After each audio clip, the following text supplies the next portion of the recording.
Indonesia is very well known about our national motto, Bhinneka Tunggal Ika.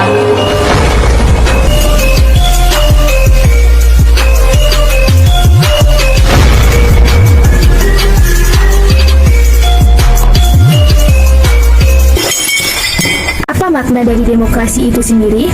Di mana semua warga negaranya memiliki hak setara dalam pengambilan keputusan yang dapat mengubah hidup mereka. Demokrasi adalah sistem dalam pengambilan keputusan yang dapat mengubah hidup mereka. Demokrasi adalah sistem bernegara yang menjadikan rakyat sebagai aktor utama dalam menentukan dan mengawasi kebijakan, bukan tempat mengumpulkan empati. Demokrasi sarana memikirkan kemaslahatan, bukan sarana pembunuhan. Demokrasi harus dilandasi rasa kemanusiaan, bukan justru beri saling hantam. Bukan hanya untuk kenikmatan pejabat. Demokrasi bukan hanya penguasa dan deklarasi yang kuat memuliakan warga negara. Demokrasi dari rakyat, oleh rakyat, dan untuk rakyat, bukan dari rakyat dan untuk wakil rakyat. Pemerintahan yang diselenggarakan dari rakyat, oleh rakyat, dan untuk rakyat. Yang melaksanakan kekuasaan negara ialah wakil-wakil rakyat yang terpilih, di mana rakyat telah yakin bahwa segala kehendak dan kepentingannya akan diperhatikan di dalam melaksanakan kekuasaan negara. Ada beberapa jenis demokrasi, tetapi hanya ada dua bentuk dasar. Keduanya menjelaskan cara seluruh rakyat menjalankan keinginannya. Bentuk demokrasi yang pertama adalah demokrasi langsung, yaitu semua warga negara berpartisipasi langsung dan aktif dalam pengambilan keputusan pemerintahan. Di kebanyakan negara demokrasi modern, seluruh rakyat masih merupakan satu kekuasaan berdaulat, namun kekuasaan politiknya dijadikan secara tidak langsung melalui perwakilan. Ini disebut demokrasi perwakilan. Konsep demokrasi perwakilan muncul dari ide-ide dan institusi yang berkembang pada abad pertengahan Eropa, era pencerahan, dan revolusi Amerika Serikat dan Prancis. Pengakuan partisipasi rakyat dalam pemerintahan, misalnya pemilihan wakil-wakil rakyat untuk lembaga perwakilan rakyat secara langsung, umum, bebas, dan rahasia, dan serta jujur dan adil.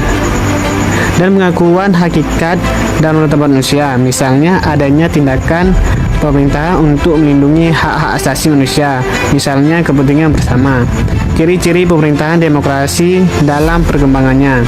Demokrasi menjadi suatu tatanan yang diterima dan dipakai oleh hampir seluruh negara di dunia. Ciri-ciri suatu pemerintahan demokrasi adalah sebagai berikut. Adanya keterlibatan warga negara rakyat dalam pengambilan keputusan politik, baik langsung maupun tidak langsung. Perwakilan. Adanya pengakuan, penghargaan, dan perlindungan terhadap hak-hak asasi rakyat, warga negara. Adanya persamaan hak bagi seluruh warga negara dalam segala bidang. Adanya lembaga peradilan dan kekuasaan kehakiman yang independen sebagai alat pengangkat hukum. Adanya kebebasan dan kemerdekaan bagi seluruh warga negara. Adanya persepsi media massa yang bebas untuk menyampaikan informasi dan mengontrol perilaku dan kebijakan pemerintah. Adanya pemilihan umum untuk memilih wakil rakyat yang duduk di lembaga perwakilan rakyat. Adanya pemilihan umum yang bebas, jujur, adil untuk menentukan, memilih pemimpin negara dan pemerintahan serta anggota lembaga perwakilan rakyat. Adanya pengakuan terhadap perbedaan keragaman suku, agama, golongan, dan sebagainya. Sekian. Ibu pertiwi meneteskan air mata, merah putih merintih, tak kuasa. Kini putra putrimu sedang berdoa demi nusa dan bangsa. Hapuslah kesedihan dan derita, hapuslah kesedihan dan derita. Bersatulah untuk Indonesia.